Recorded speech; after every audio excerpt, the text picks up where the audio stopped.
Welcome back to the show. Welcome back to the show. Welcome back to the show. I'm Billy, the host. Welcome back to the show. Welcome back to the show. Welcome back to the show. Welcome back to the show. I'm Billy, the host. And we live? Yeah, welcome back to the show. What's up, everybody? I'm Billy, the host. We're at the Comedy Zone in Greenville, South Carolina. There's service workers doing their jobs right now. Right. And we're joined by our special guest, Mr. Ryan Rubin. Yes. What's up, Ryan? I'm glad you had me on. How are you on this dimly lit night? Oh, I'm good. Yo, it is. It is very intimate in this room. No, I could touch it up later. Give it some. It's a very intimate room. Yeah. But no, I'm good. I'm good. Yeah, happy to be here, man. I just saw you had some merch going, so I reached out to you. I said, come do the podcast, and here we are. Yeah. I was like, T-shirts are such a big investment. Yeah. And I feel like it's just, merch is just extra way to make money after a show. Like, there's so many shows you do, like, $20-$40, you know, it's just like, hey, what can I do to make a little extra more? Yeah. Little, you know. And a lot of times people in the audience appreciate that, and they'll give you $10 for a bottle opener or a keychain or, you know, just something. They really will. Something physical. A comic from Greenville, her name's Jazz, she told me, because she does magnets, and on Vistaprint, they're like $20-$30 for 100 of them. Yeah. And she's like, she does investment or donation. She's like, hey, it's donation if you want to help me out. You know, grab a magnet, throw whatever you can in there. Whatever you can pay. And people have paid like 10 times over. People throw 20s in there and grab one. When I was in a band, we would sell a CD for $5, and people would give us 20 all the time. Right. Just because they wanted to help us out with gas money or whatever. One time we played a show, maybe like 2 people came out. We made $0, and then like some guy at the 7-Eleven bought like 2 T-shirts, a CD, and like bought us a pizza from 7-Eleven. And that shit helps. That shit helps. It was like, dude, we made more money at 7-Eleven than the whole show. Right. So I did lighters one time for the podcast, and that was sick. That's a pretty good idea. That's a pretty good idea. Just put a little graphic on the thing, and they print them out for you. It's like labeled. You don't have to do anything. Right. And they're like, they cost like $5 a lighter, so I was just selling them for 10. Yeah. And it's just something physical that if you want to help me out, so I can buy some new cameras or microphones or something. Yeah, and sometimes too, like when an audience goes to a show and they have a good time, they want to take something with them. Yeah. And whether it's like a keychain, a magnet, or something, they're like, I had a good time, and it's something that they could remember the night from. That's, I had somebody come up to me at my show that I book and ask me for all the comedians' names that night. And I was like, that's a nice thing to do. Like, most people, they go home, they forget the first guy's name, or maybe they came to see one person, but they couldn't tell you anybody else's name on the show. Yep. So that's why I like to put people's names on the flyer, because then you can go back and be like, yeah, I was on that show. Right. They could point them out, you know. Some people follow you. Yeah. Some people say don't put the names on the flyer because it's like... I don't know. I think it's an easy way for people to follow you that, you know, they forget your name when they get home and they're like, what was that dude's name? And they can pull a flyer up and be like, oh. That's how I feel. But, you know? Because I guess people drop a lot. In Atlanta, at least, people will just be like, hey, I can't make it. Oh, damn. That sucks. My dog's car got booted, so... I actually got booted in Atlanta. Yo, they fucking hustle in the parking lots. Oh, it's no joke. They fucking hustle. Like, as soon as you step off the lot, they're like, bitch. Have you been to Limerick Junction before?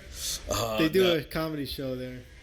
But the back parking lot used to be free, or they at least didn't enforce it. And then after COVID, all the comics' cars started getting booted back there. I think like everybody got one. Yeah. One time I was standing out on the patio. I saw the guy go into my car, to boot it. I was like, yo, wait a minute, man. I've been parking here for years. And he was like, all right, since you were here, I'll let you go, but you got to move it or whatever. Damn. Like, we were down at a little shopping district near Laughing Skull. And there's a gas station across from it. And my wife wanted to go into a store, so there was no parking. Midtown. I was like, yo, hit the gas station, we'll go over to the store, and then fucking boom. Fucking 5 minutes. Motherfucker was like $75 to get it off. I was like, you fucking motherfucker. Oh, yeah. Every time. I did, I rolled the dice one time. I was doing this mic they used to have in little 5 points. And I knew I was like, I'm going to go in, I'm going to hit my set, and I had to leave after. So it's going to take me 20 minutes. Because it wasn't a big list there. And I parked on the street, right across the street. I went in, I did my set. During my set, I got a parking ticket. Damn. For like $40. Yeah, legit. So I'm from Jersey. My grandpa, back in the day, he would park illegally. And he would make me and my brother find parking tickets off of other people's cars and take them. And he'd put them on his car. Yeah. And he'd just be like, I'm good for the day. Old school. Yeah, I was like... Motherfucker's crazy. Pay the tax. Right. What made you want to come to the South? Well, I joined the Army when I was 21. And I met my wife in the Army. I did 2 contracts. And then we got out. And she lives in South Carolina. So we were looking around. But where I lived in Jersey... There's just city all around. You know, you got Philly, you got New York. Yeah. But that's a perfect environment for a comic. Yeah. So, like in South Carolina, there's a lot of like real country spots. Yeah. And so I was just like, listen, we could be. I need some sort of city. Yeah. So I was like Greenville, Anderson. Atlanta area, like somewhere where I can go. So you're more city oriented, but do you think your wife is more like country and interested? I think she just grew up country. Yeah. That's what you're used to. Because her dad, you need subtitles under that man. He sounds like Troy from Swamp People. Okay, yeah. And I'll have to look at her for reference and be like, what the fuck did he say? Yeah. And so I think she likes the quietness more because city, noise, everything going on. She likes your neighbors are far away. You can just be country, I guess. Yeah, I like that too. I'm torn because I like being able to get stand-up spots in and running around and getting out there, being social a little bit, but I also got to have my peace and quiet when I need it. Mm-hmm. So that's kind of why, Marietta is a suburb of Atlanta. Yeah. It's pretty close, especially at night. You miss the work hours, you can get into the city in 20 minutes. But I still got my house and my backyard and my cats and all that. That's nice. Yeah. I'm not jammed into an apartment. Although I've been to some nice apartments where you're up in the sky rise and stuff, looking over the city. Yeah, and that's nice too, but I just don't know if I can live that way.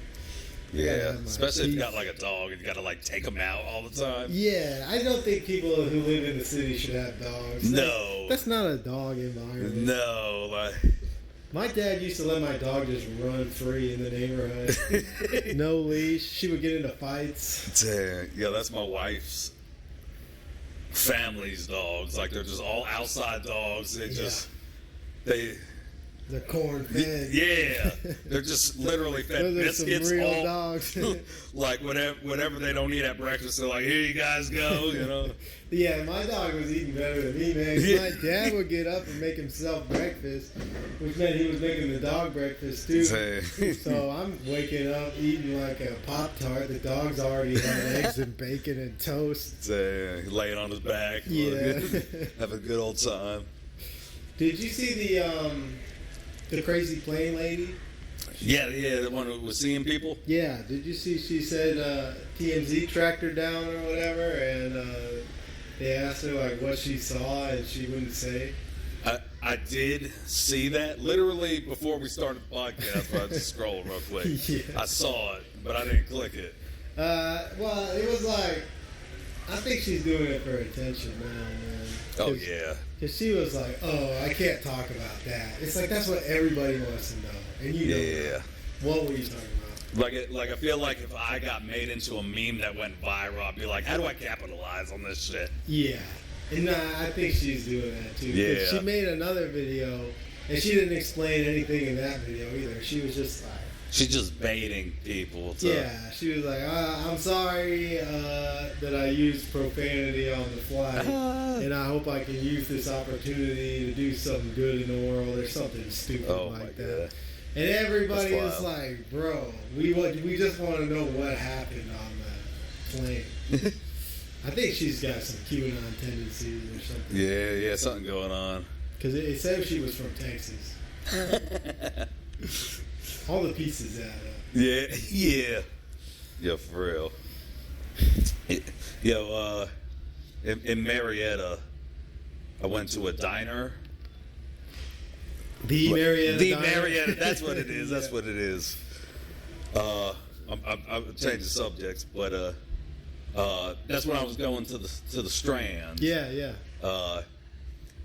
And Did you go with comics? The first time, no. The first time I did a show and Rick was on it. Okay. And it was in Anderson. Okay. At a place, a Mellow Mushroom in Anderson.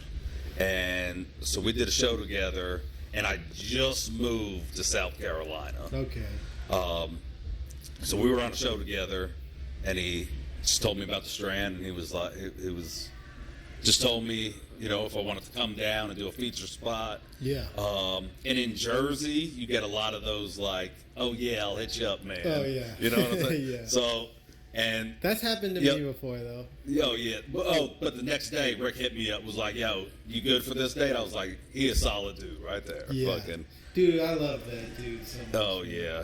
R.I.P. Rick. He was such a good guy. Like, he was. It really was. The system at the Strand was, if you show up and you hang out and you support the other comics, he'll put you on the big stage and you'll get to do the big theater. And like for a brand new comic starting out, getting up on a 500-seat theater, it was only 300 with the bottom level, but still, like a theater like that. Yeah. 1-2 years into comedy, it's like, it changes the game. Yeah. Oh, yeah, for sure. And it puts you in that environment of... Yeah, it lets you see, like, oh, this is what's possible. Yes, yeah. And it's not that far away. It's not as far away as maybe I thought it was when I first started. No. So... there's definitely a lot of avenues to get there. So many great comics came out of that, Mike, too. Like, comics that are still running around the city, killing it. Moving on to big things, like... I'm pretty sure Catherine Blanford did the Strand at least a number of times. Now she's on Bert Kreischer's tour. Yeah, she's podcasts. Fucking and killing it. All kinds of stuff. Killing it. And Wellington Juku, I remember the first time I saw him, he was featuring at the Strand, and he just did New Faces. Dang. I can't remember what this, like a Canada thing or something. Montreal, something like that. Yeah. But big deal. Oh, for sure. Will Foskey did a record with 800-Pound Gorilla.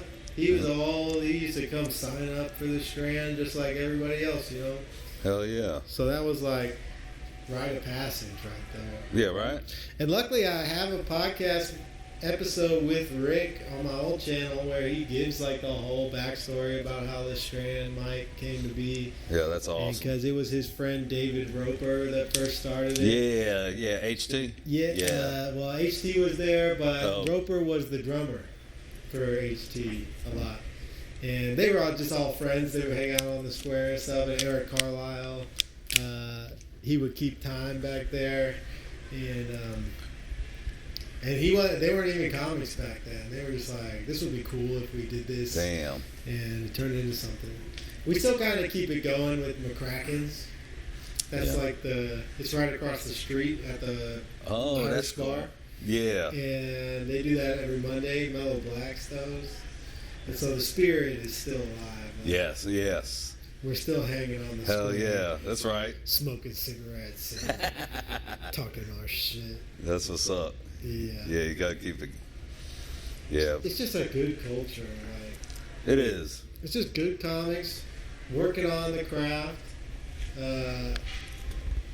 trying to get better, writing, hanging out, Yep, bouncing ideas off each other. Hey, what if I started a show like this? it is. There's so many.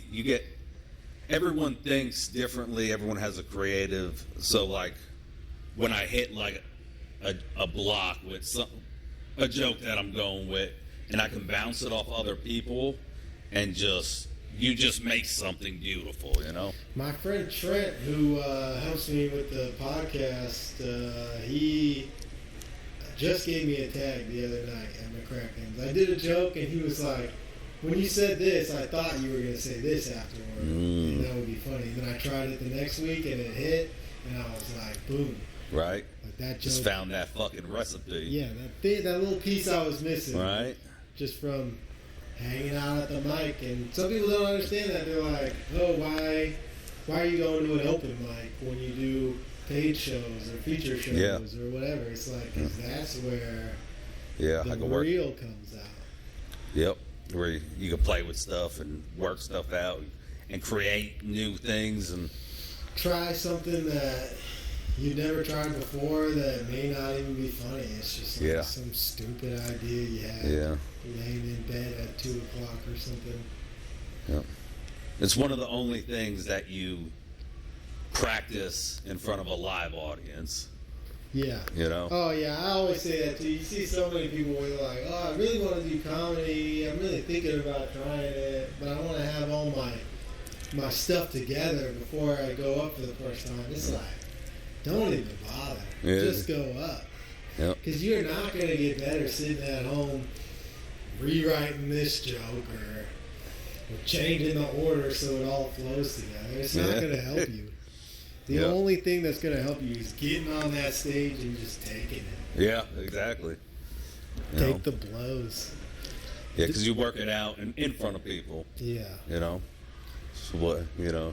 I got like a 3-strike rule. Yeah. Like with new jokes, and you need a live audience to. If it doesn't work 3 times, you throw it out or something. Yeah. I keep them sometimes. Depends on how much I like it. Yeah. There's some where what might not hit this night in this room might kill in another night, or if you finding you're getting laughs here and laughs here, just to find that recipe to bring it all together. Sometimes I'm just like, this is clever. You guys just suck. Like I'm saying it. I don't care. Yeah. But yeah, I definitely have those jokes where it's like, try it a couple times. It's like, this just didn't turn out the way I wanted it to. And I think anything you think you're going to say in your head is going to come out way different on stage. Yeah. Sometimes it just comes out better than you think. Sometimes better, sometimes much worse. Sometimes you're like, oh, this is going to kill. I can hear the laughter in my head already. And then you start it and you're like, oh, I really had nothing for this. I just had a premise and no meat. Yeah, that's why the open mics are solid, though. Yeah. And if you bomb at an open mic, I don't hold it against you. No. Yeah, is it a lot of, here in Greenville, is it a lot of comics that run shows, or is it kind of like producers and clubs? And so Comedy Zone's the only club in Greenville. Okay.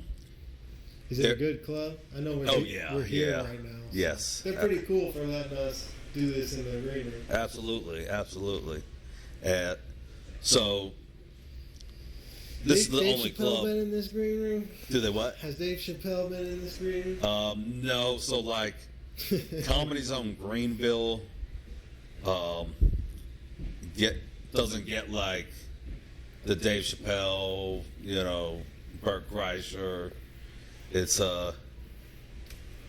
you know. They get Trevor Wallace. Yeah. And you know. Do they do the Keenan Presents here? No. No, they skip Greenville. They just go Atlanta, Charlotte.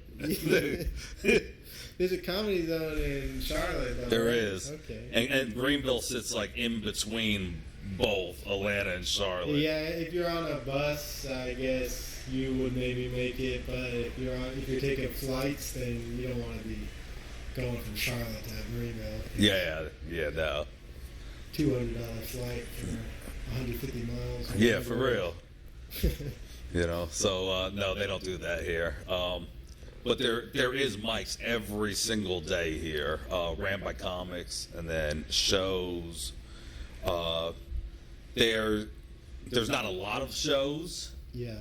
But there is a good bit of shows, and they're all pretty top-notch shows like that are put on. Okay. Yeah. That's cool. Yeah. I guess I'm on one tonight. I hope. Absolutely, yeah. We're gonna have a good time tonight. I assume it's top notch. Yeah. The Funny or Fired show. So, how long have you been running that show? 6 months now here. 6 months now. Okay. And the format is there's multiple rounds.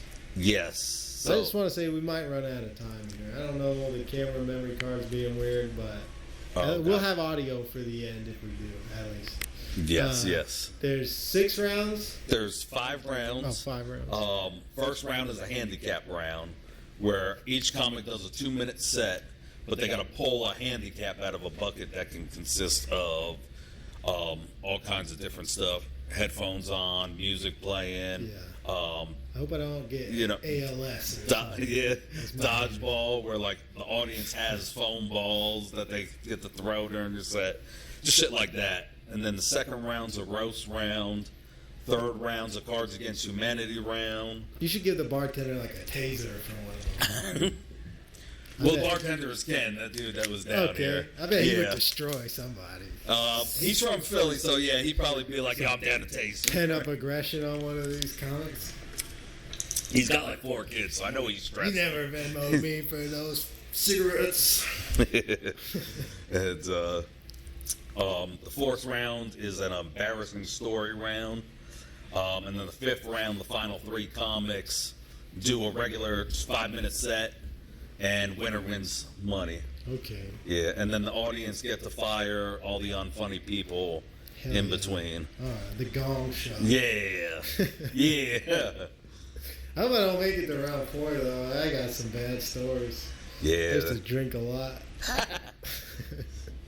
I don't drink anymore, but I used to be a menace to society. Damn. Do you do any of them on stage? Or tell any of them on stage? Not too many. I've tried before, but I feel like it's just too personal. Oh, gotcha. Because I always try to be personal. You getting like naked out of 7-Eleven and shit. Yeah. Stuff like that all the time. But I repeat the bed a lot.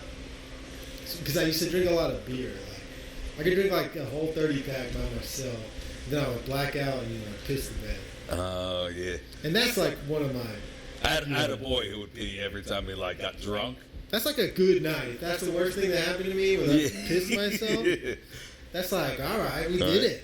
When you don't wake up and just get a solid pee out, like you just fucking stay dreaming, like that's solid right there.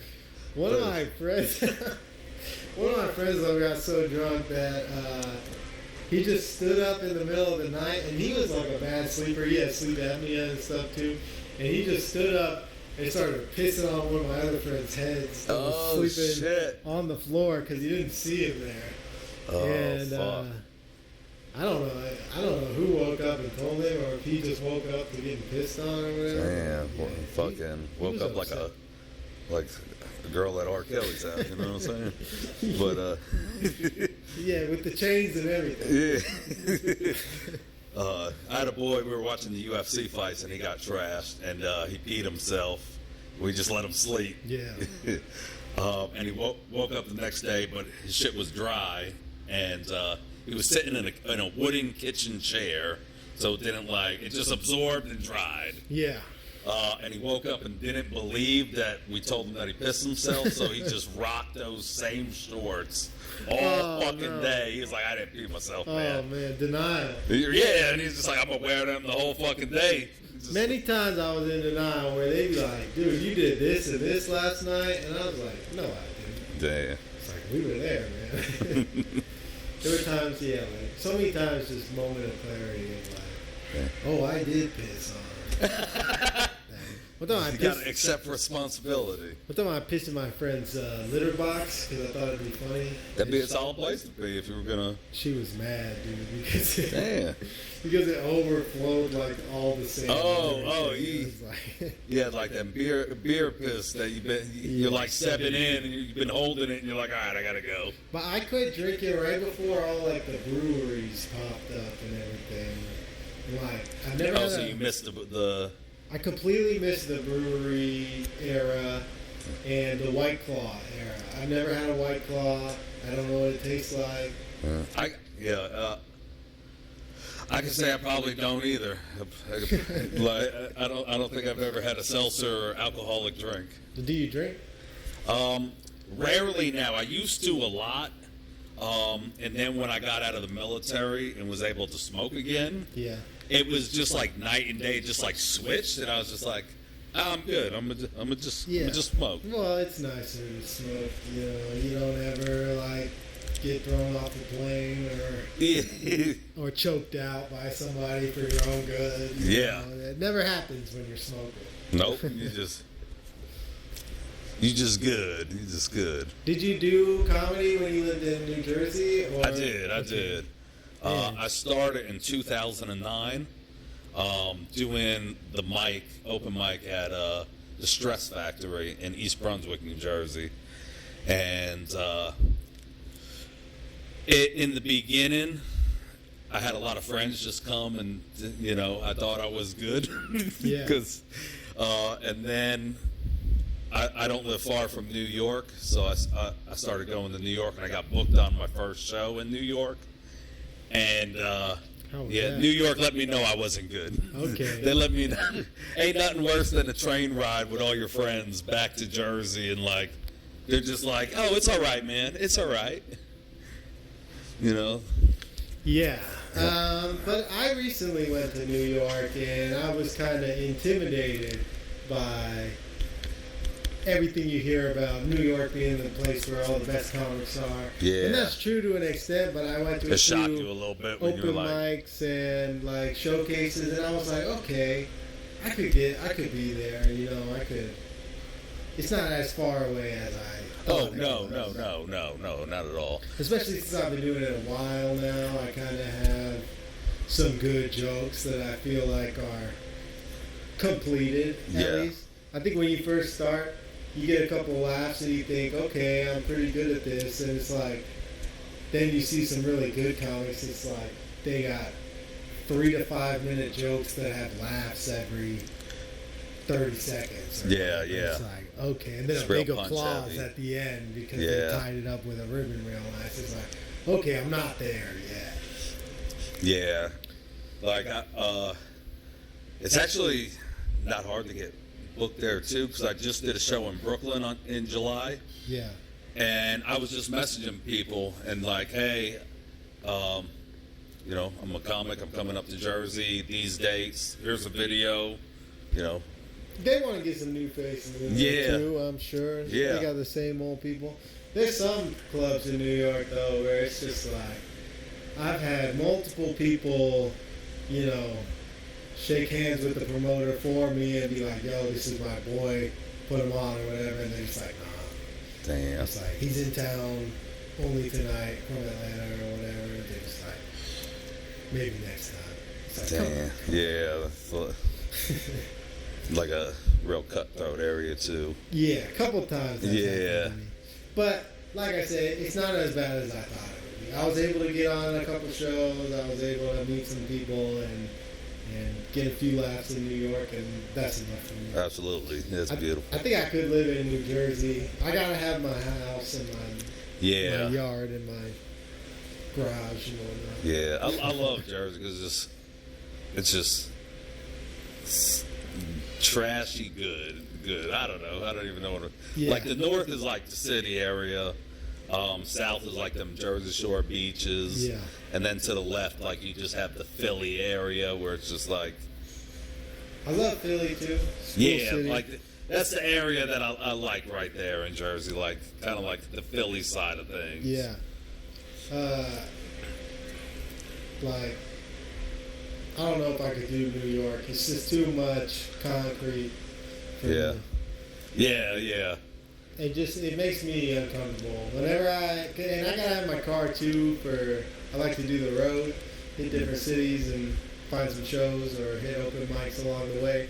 Oh yeah. So if I was gonna live in New York, it'd be tough to have a car. Although last time I was there, everybody was like, "You're crazy, just taking your car into New York and trying to park on the street." I parked in downtown Manhattan, just on the street. You just gotta circle the block a few times, and you'll find something. Brooklyn, same deal. I pulled up right to where the comedy show was happening, did a couple laps, found a good spot. Yeah. A lot of you don't even have to pay on the street. A lot of you don't. Yeah, you really don't. You might have to walk a few blocks, but the hardest thing to find was a place to take a leak. Yeah.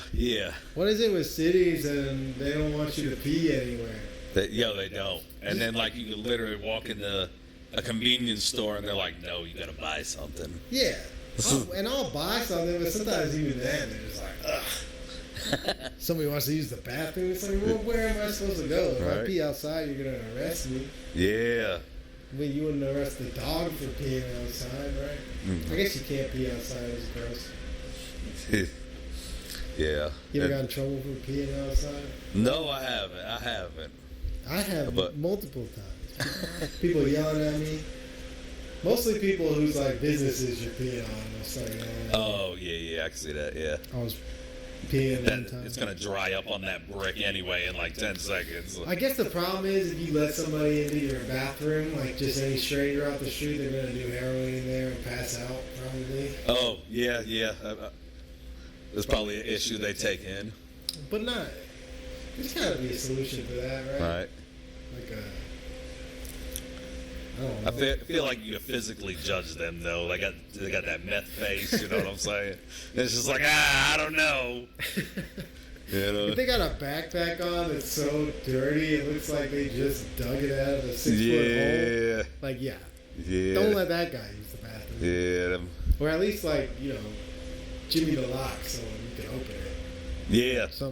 Maybe they need bathrooms to like public bathrooms. They just have a timer where after 20 minutes or something, the lock just pops open. And then if you pass out in there, at least the next guy can step over your right. body. That would rust like a lot of shits. You know, it would. There's quite a few homeless people here in Greenville. Oh yeah. There's a good bit. I picked one up by accident. Not like it was a woman, and she was like in the road asking people for help. Oh god. And she was like, "I just want to go home." So I was like, and you find out there is no home. Yeah. I was like, yo, hop in. And she literally gets in, opens my glove box, and just starts looking through it. And I was like, what the fuck are you doing? See, you have a gun in there and turn it on you. She was like, listen, man, I just need $5. And then she goes, I'll suck your dick right now. And I was like, for $5? Yeah, I was like, that's a good price. That's a good price. I was like, you know, fucking, let me count these quarters and shit real quick. Yeah, so at that point I was just like, get the fuck out of my car. I fucked up. Yeah. Should have let you in. Yeah. Get the fuck out now. Yeah. You know? I did a open mic set one time, and it was in Sandy Springs, Georgia, which is like halfway between Atlanta and Marietta, pretty much. It's a little off to the west, but while I was doing my set, I said I was from Marietta, and some guy playing pool was like wasted. He was like, "Oh, hey man, you're from Marietta, can you give me a ride home?" And I was like, I don't think so, man. I got like a baby. I can't be murdered tonight. And he was like, I promise not to murder you, man. I just need a ride back to Marietta. So he gets in my car, and I'm like, give me your address, man. And he gives me his address. It's like Smyrna, which is like the complete opposite side of Marietta. I'm like, dude, it's going to take me 30 minutes to go drop you off, then 30 minutes to get back to Marietta. That's an hour out of my way. I'm not doing it. And then he was like, all right, well, just take me to this other bar. It's like halfway to that place. I was like, I'll find he's just going to hitch rides from bar to bar. So I took him to that bar, and I was like, he was getting out. He told me he had a daughter and everything, and so. To make you feel more comfortable before he murdered you. Yeah. So we got there, and I was like, I appreciate you not murdering. And he was like 60-something years old. He could barely walk, you know. And he was just like, just had to hit the brakes one good time. Just fucking fly up. You know, fuck it. But you never know, man. Yeah, you don't. Yeah, you really don't. He could have done something.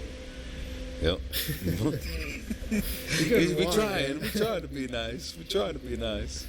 They said, yeah, one time in like Charleston, I had just done a show, and I was on the phone with my wife, and I was heading back, but I was in like the downtown area at the time, and some girl just started walking toward me, and in my head I was like, it looks like she's walking toward my car.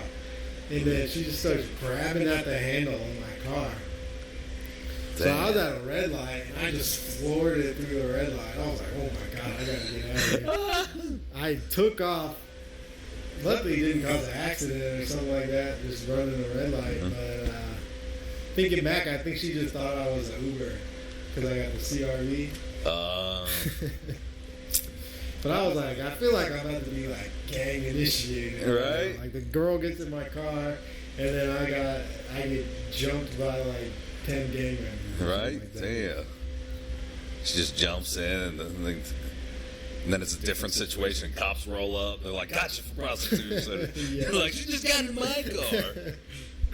Thank God, like new cars just lock on their own. Yo, yeah, they do. Like you drive 5 feet, and they're like, "Click." Yeah, dude, I step 5 feet away from my car and it locks. It's so annoying when you go in the house. Oh you yeah. set your keys down, then you're like, oh, I forgot my book bag. You go back to the car, it's locked. You're like, motherfucker. You go back in the house, you just hit the button on the keys, go back to the car, it locks again. It's yeah. Yeah, they got timers on them things now too. Yeah. Yeah, got to lock it 20 times from inside the house. You're like, did I lock it? Did I lock it? I used to have a 1988 Dodge Ram, man. Damn. And you couldn't lock that thing. You could lock it, but you could still get into it. No, I believe it. I think you could reach your hand all the way through the back window. You could pop the back window open, and then you can get into the back, door. They really wanted to. They'll find a way. Yeah. That was the band van, though, so. Oh, hell yeah. We had a queen-size mattress in there. Oh, damn. That's what's up. It was a piece of crap. We paid $1,800 cash for it, and it broke down every time we went on tour. Damn.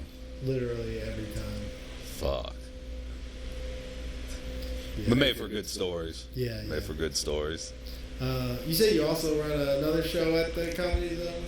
Oh, no, you said you run one at Anderson. At Anderson, at the Palmetto Distillery. It's the largest active moonshine still in the U.S., and it's in Anderson. Nice. And we do shows there, and they seat 80 people, so and we do $5 tickets, so it sells out every time.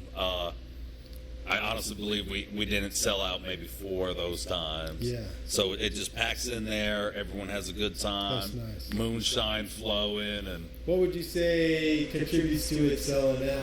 Like, is the brewery really supportive of the show? Yes. Or distillery? So it's really hard to find a place that'll support you. They put their own money into sponsored ads. Yeah. Because it's a moonshine distillery. They don't get a lot of traffic coming through, I believe. So he puts a lot of money into the You gotta comedy be a show. hardcore drinker to get some mooch. Yeah. It's not like hey, you trying to go down and get some mooch? Let's just have a little glass of shine. Yeah. So he puts a lot of like money into sponsored ads and sponsoring and getting shit around about the show. And I've done shows where you do $10 tickets and you'd have like 8 audience members, 10 audience members. And then I found doing $5, people come out much more.